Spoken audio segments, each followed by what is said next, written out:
Yugoslavia. For many, a long-forgotten, failed nation.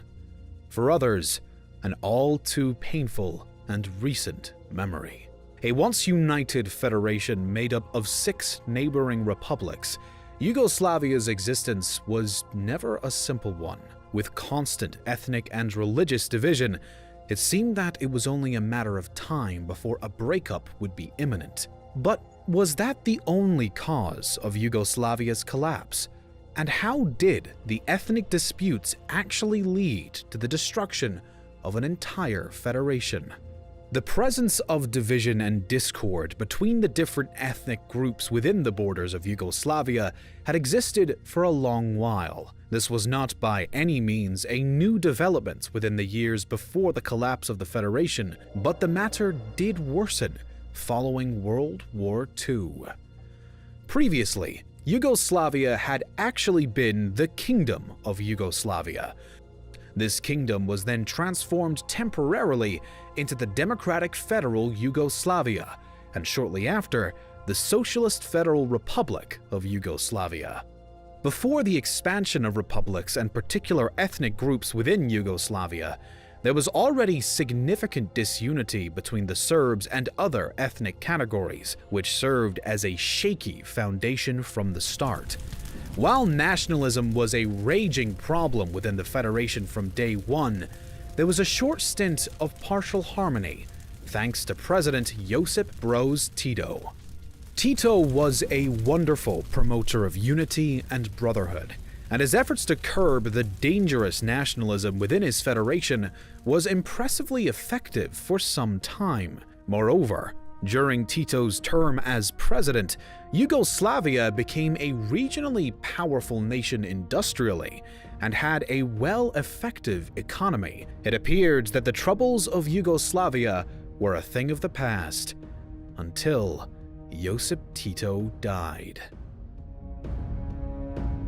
Leading up to the president's death, the growing economy had begun to show favor to only some regions within the federation, and though Tito supported brotherhood, it appeared he may have gone too far to support the individual republic's right to national self-determination. The end of Tito's administration also came around the time of economic trouble for the federation as a whole.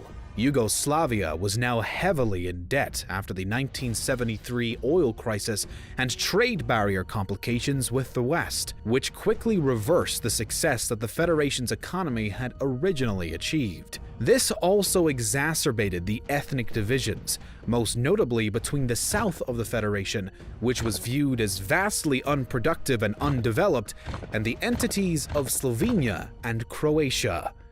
With these new challenges and the death of the president who had worked hard to create unity within the Federation, the ethnic divide was now the center point of Yugoslavia. One of the main causes of this was the fact that each republic failed to split along ethnic lines, meaning that there were different groups within each border, and oftentimes each ethnic group was quite nationalistic. Furthermore, there was also the creation of 2 autonomous provinces within Serbia itself, known as Kosovo and Vojvodina, that complicated matters even more.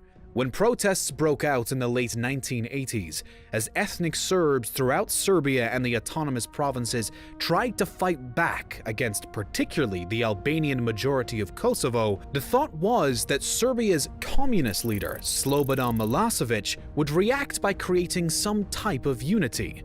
Instead, he justified the Serbs' outrage directed at the Albanians and began to push for reduced autonomy of both Kosovo and Vojvodina. Eventually, after a series of protests known as the Rallies of Truth, supporters of Milosevic managed to oust the governments in both autonomous provinces, which then cleared the way for the allies of Milosevic to be put into their places. The leadership of Montenegro was also deposed in 1989 after a second coup d'etat, and there too was placed a supporter of the former ruler. This was only the beginning of the conflict between the Serbs and the Albanians.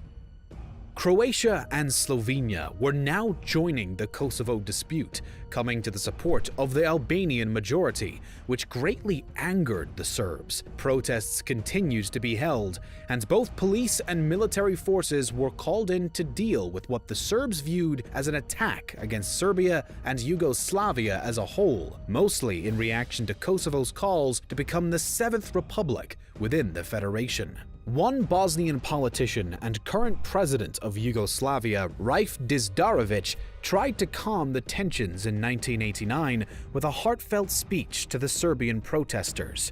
"Our fathers died to create Yugoslavia. We will not go down the road to national conflict. We will take the path of brotherhood and unity," he said. Though the protesters reacted to his speech positively, it failed to end the protests, likely given the facts that the Serbs saw the actions of the Kosovo Albanians as the root of this national conflict. The lines were now clear.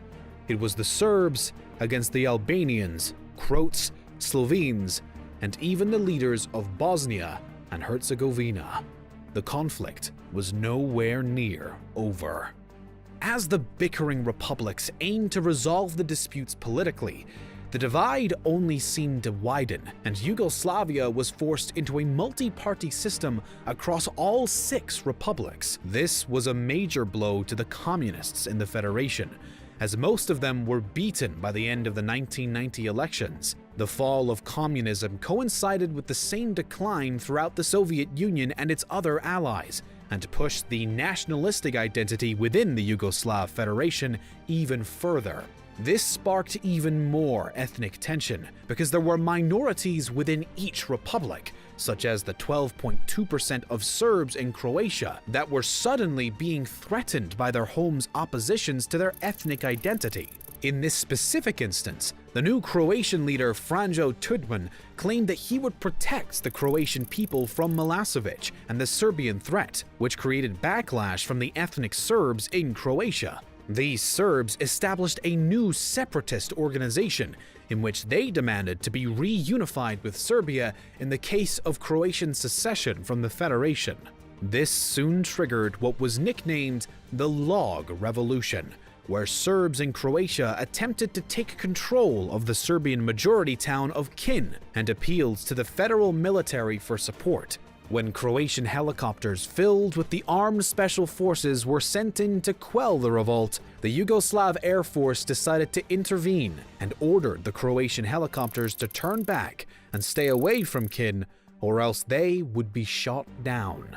The Croatians followed the command and returned to their base in Zagreb.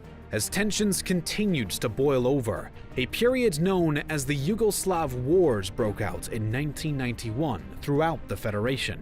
Yugoslavia was now doomed, and the efforts that had been made by dominant Serbia and any other supporters of the Union were now appearing to be completely in vain.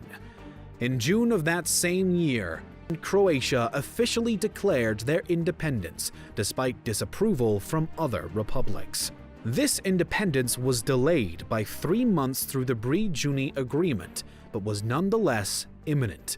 Macedonia declared independence in September of the same year. On January 9, 1992, the Republic of Serbian People of Bosnia and Herzegovina was founded, and Bosnia and Herzegovina as a whole declared independence on March 3rd. The Serbian Republic within was to follow, after which point they laid siege to the Bosnian capital of Sarajevo, sparking a new stretch of the Yugoslav Wars. All that was now left of the once 6-republic-strong federation was Serbia and Montenegro. Yugoslavia was rapidly dissolving, and there was no hope for recovery. In addition to the ethnic disputes and now full-blown wars, the effects of communism collapsing and the struggling Yugoslav economy had also contributed to the decay of the Federation. Still, no factor seemed quite as obvious nor relevant as the ethnic divide.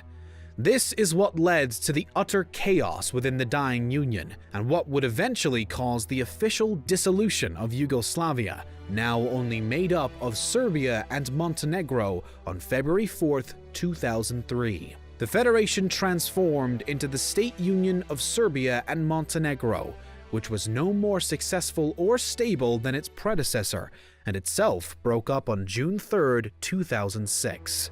As far as the conflict with Kosovo, its autonomy and status as an independent nation continues to be debated throughout the world. Many countries, such as the United States, do recognize Kosovo as its own nation, but Serbia and its close allies beg to differ, a sign that the ethnic conflict sadly did not disappear with the dissolution of Yugoslavia itself. Each individual nation had its own strong national identity, and the inability to properly place borderlines to separate each ethnic groups proved to be an untamable issue for all of Yugoslavia.